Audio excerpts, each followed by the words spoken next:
I've given a lot of thought to why kids age out of church. They basically go to school for 12 or more years, maybe they head to college, and then when they're done with classes, they're done with school forever. Why do we expect them to treat children's and student ministries any differently upon graduation?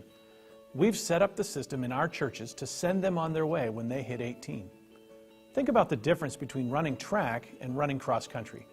These are two very different kinds of races, and fundamentally they teach different things. One gives you the experience of running in a circle, and the other one gives you the experience of running in life. Think about how life actually works, and think about how discipleship actually works. These kids, as they grow up, they will start to walk and talk in the way of Christ as they do it outside of the church building, not always inside of it. Our curriculum is something that they experience. Our program is something they experience. But if it doesn't actually lead to life transformation that happens outside the walls of your building, it's not something that's going deeply into their heart. When I was in summer camp in 6th grade, I remember memorizing Proverbs 3, 5, and 6. Trust in the Lord with all your heart and lean not on your own understanding. In all your ways submit to Him, and He will make your paths straight. Essentially, God will make your crooked path seem like it's a straight line. There's something about being in close relationship with God where we can truly live out what it says in John 10:27, that we're to listen to the voice of our Good Shepherd.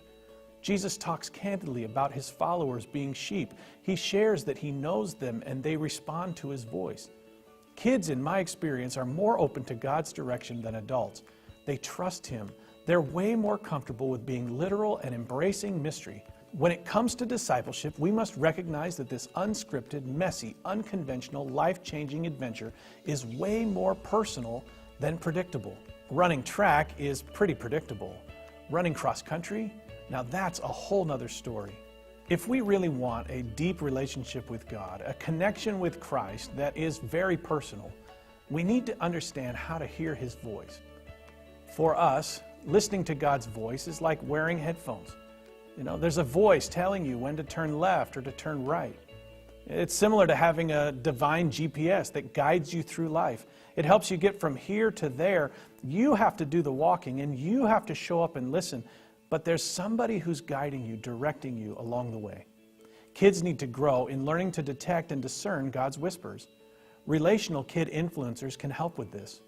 Rather than following the script of a curriculum, they can go ahead and help kids talk about what they're learning, talk about how it applies in their life at home, and actually connect with them in other ways so that they can see that God is doing a work in those kids' lives as they walk side by side together. We all need God-given safe spaces to stumble and soar. It's by design. It's called family. We need our biological and spiritual family to help us grow in trusting God, His Word, and His people as we go through life. I love that when I was a kid, my family and the family of God provided space for me to pursue a relationship with Christ at my own pace, in line with my personality and my passion areas. There are 4 growth areas that are crucial to lifelong disciple making, and every child will grow in these areas as they grow and mature. They'll grow in character, they'll grow physically, they'll grow spiritually, and they will grow relationally. They will grow in wisdom and stature, in favor with God and people. This chapter lays out how to help kids be guided by God for life. As always, it starts with us being guided by Him first. We need the tools for spiritual life so that we can equip kids to experience dynamic discipleship in relationship with God and others.